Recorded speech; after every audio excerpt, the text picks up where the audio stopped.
as I do my everyday. This is my mind asking the question. It's okay. I don't think that I could be as present as I am right now, doing nothing, just being. Whereas if I was doing something, I know I could be present, but not be in the deep state that I am right now. I don't know if we could go there. Yes, we can. We should go there. Okay. What we did right now, we had a friend-to-friend conversation. Yeah. And in this space, one presence rely on the other person's presence. It's like ping pong, and the more we do it, the higher, the deeper it gets. In the everyday functional presence, perhaps it's not as deep. It can be after practice, but it's not going to be as deep. It's not going to be as pink, as wonderful, necessary, wonderful, quote unquote. It's still wonderful. It's just that you're going to be okay with whatever is happening. For example, I don't like washing dishes, but if a thought comes, for me it's very automatic now. The thought comes, oh, washing dishes, okay. I don't have to think about that, oh, I'm gonna like washing dishes. I'm gonna just be, oh, okay. How does my hand feel? How does my, So it's always back to that simplicity of inner attention. The inner attention immediately gets you into this place. Inner attention, washing dishes is not a problem. I'm doing what I'm doing. Inner attention, sweeping the floor. Inner attention, cutting carrots or whatever. A few days ago I was out shopping and I didn't take gloves. Very cold, windy. And my hand was just about frozen by the time I got back. But being attached to the inner body, I felt that my hand is cold and it's almost frozen, but there was no suffering. There was no thought about it. This is the practical end of it. That's the way it needs to be practiced with what the universe brings you at this moment. In my case, it was frozen hands or whatever. You're draining, which is great.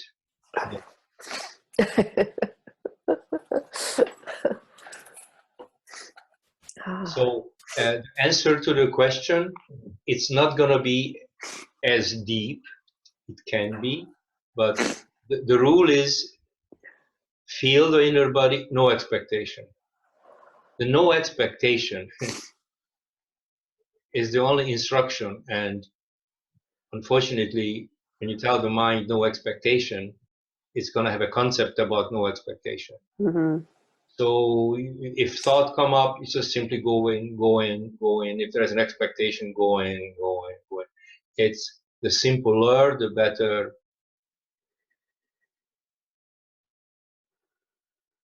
So in everyday use, the depth of it will be regulated by the universe, not you and me. The universe knows much better, much smarter what needs to happen. My mind does not know what needs to happen, but I'm comfortable with it. Being comfortable with it is already, it's a hell of a gift. Yeah. You don't know how the universe will be helping you and me, but no expectation. It's like, God, do with me as you please. I'm holding your hand. It's metaphorically speaking. I'm holding God's hands and I don't care.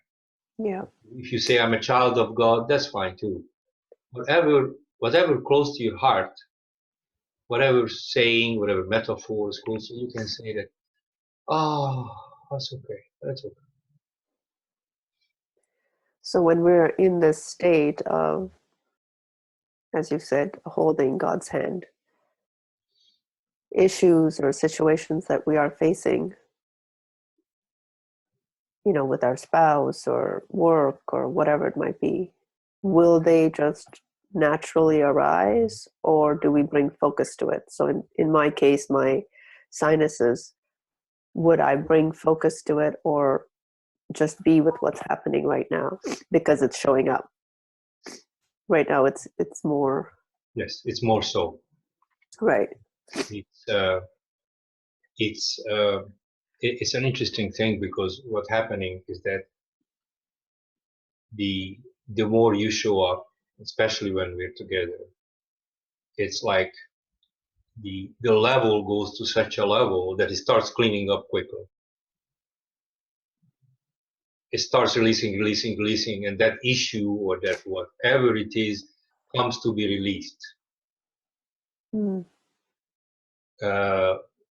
And if you do it without expectations, I wonder what it is, where it's come from, I wonder how many past lives, all those thoughts just has to be dropped, because the more there is no expectation, the better it works. So it will come up, but it will come up in a sequence that the universe knows it should be, not in a sequence that my mind perceives it should be.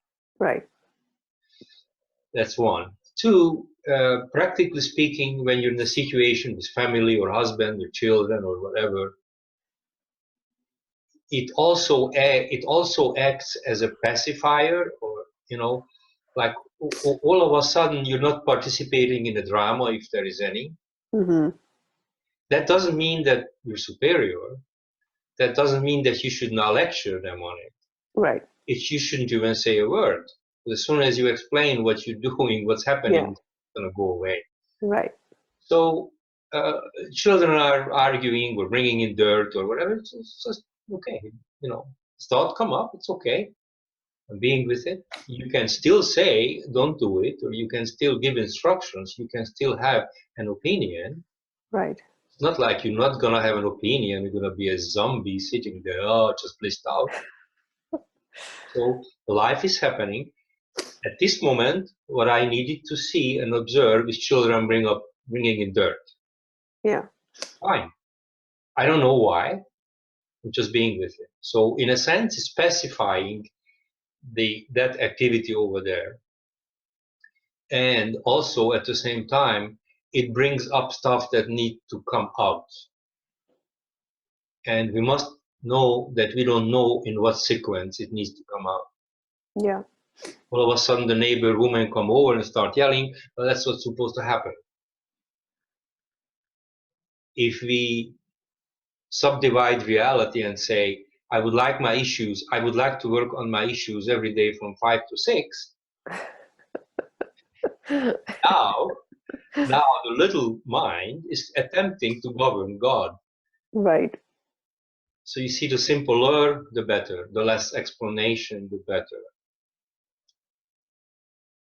The more allowing, the better. Allowing yourself to be, not allowing other concepts to study. Yeah. Allow yourself just to love and be. So both practically speaking, both of those things happen. The cleanup happens in an order it's supposed to happen. One. Two, it pacifies your environment in a sense that you're not participating. You're not participating in the swing of the extremes. If something really good happens, you will not be as enthusiastic. Oh my God, isn't that nice? It's not gonna be, but it's better. It's beyond duality. If something negative happens, you're not participating in it. It doesn't mean that you're neutral or docile or anything like that. It just means that you're practicing being. A being doesn't really care whether it's negative or positive, because being is so nice. And can you get upset at something and be with the upset, or be with the grief, be with somebody's passing?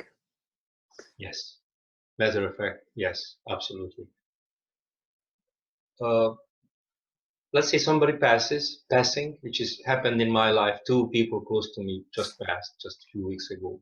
just before Christmas. Yeah. And being an awakened being does not mean that you don't have emotions, you don't miss somebody. Right. Tears come. It's okay. I let it be there. Someone just passed who is not going to be mirroring anything back to me. There is a space that created. This explanation doesn't matter. It comes. I was upset. I was being with it. Being with it will make it disappear very quickly. So if you have a crying thing going on, almost like let it be for a while. Right. Let it come out, because if you go too deep, it will stop. The crying will stop immediately. Yeah. If you, for example, if you have to yawn, like that, it's coming up, yawning, yeah, like that. But it's coming up. Try to very deeply focus into the inner body. And what's interesting, it'll stop. Those are little proofs, not that you need any. Those are little proofs that, oh my God, look what happens. The inner focus shifted even the yawning or the whatever. So, yes, crying is okay, emotions are okay, being upset is okay. If someone broke into my house right now, I would be upset. Right. I would beat the shit out of him. Right. I would do, and then I would love him to death. It's fine. Like, it's not preventing us. I would be not upset. I might say, okay, what do you want? Take what you want, but I wouldn't be docile and say, hey, I'm a spiritual being. Yeah. This kind of behavior is beyond me. No, I would beat the shit out of him. It's pleasant. The reason I'm saying it that dramatically is to indicate that an awake person, it does not take away from everyday activity. You do it from a whole different level. And chances are, because of that, people are not gonna upset you that much anymore. People are not gonna break in. The events that has been so negative are gonna shift. Yeah. Chances are it won't happen. But if it does happen, and you do get upset, then it was happening in the now, and that's what you needed at this moment to be a catalyst in your life to help in your transformation. Embrace it. If you said, "Oh, you shouldn't have gotten upset," no, it's okay. Thank you for sharing. I'm just being with it.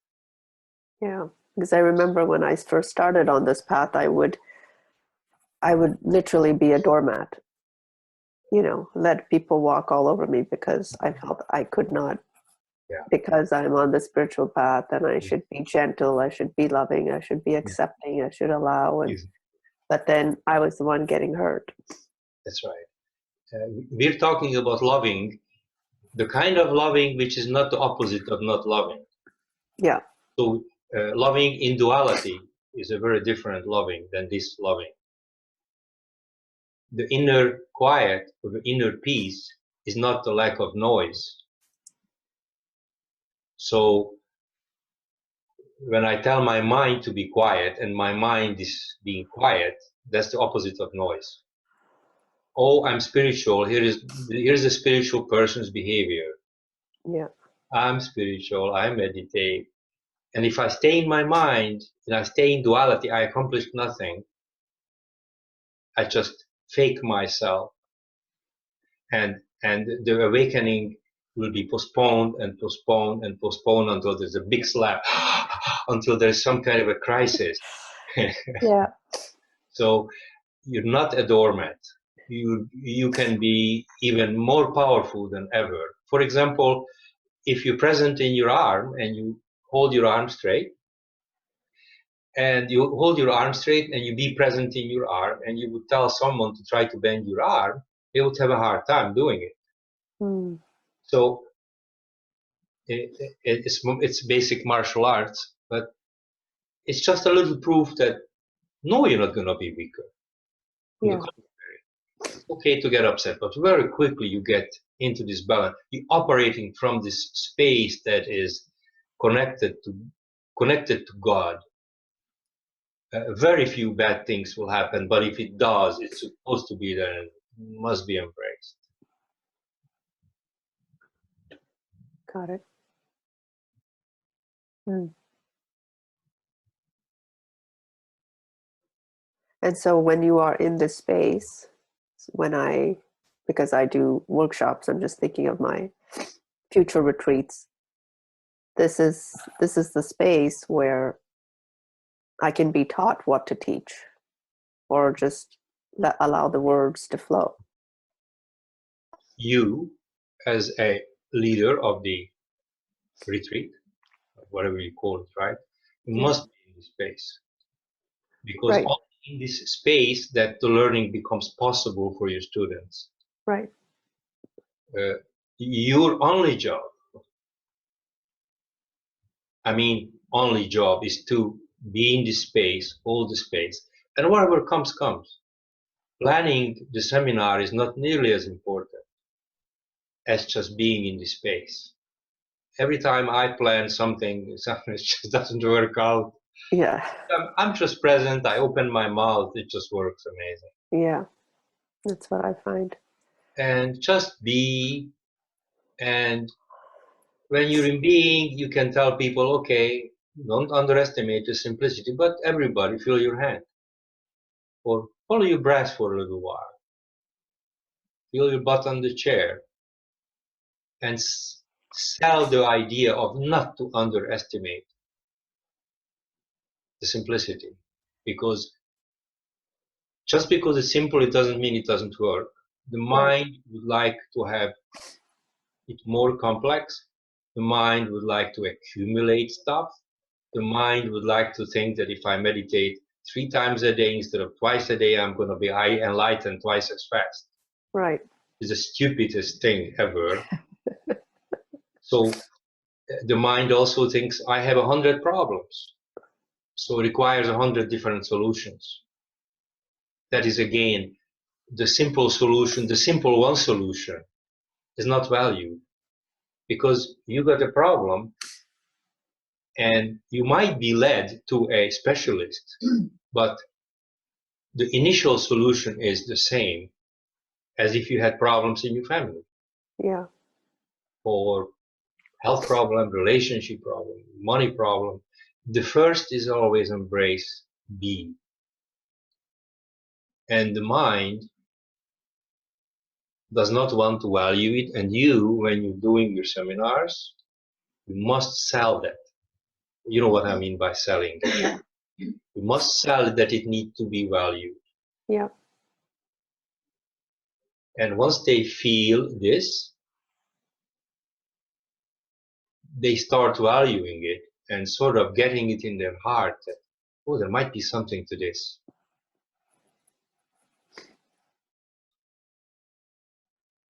So how is the heart connected to this? Because my thing is all about the heart.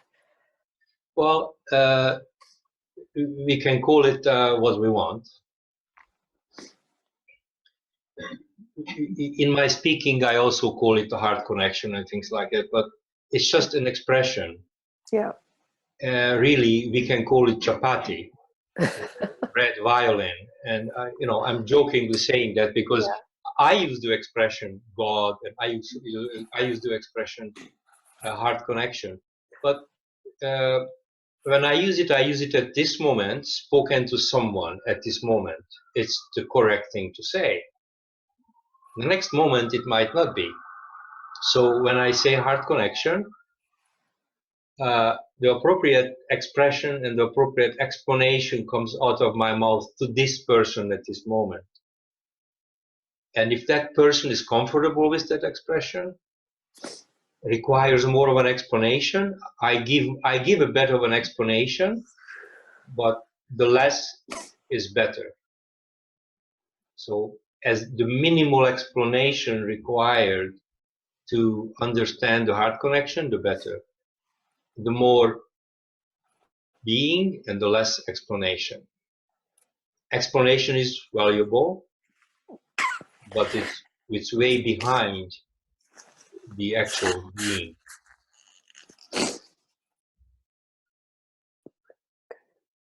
That's just a play on words. Yes, exactly. Yeah. Being is being, and you can call it, I don't know how many different ways. I think there is some religion in the East somewhere where there's 114 different names of God or something. I mean, fine. I mean, let it be 1014. It doesn't matter. Right. Because it's the mind.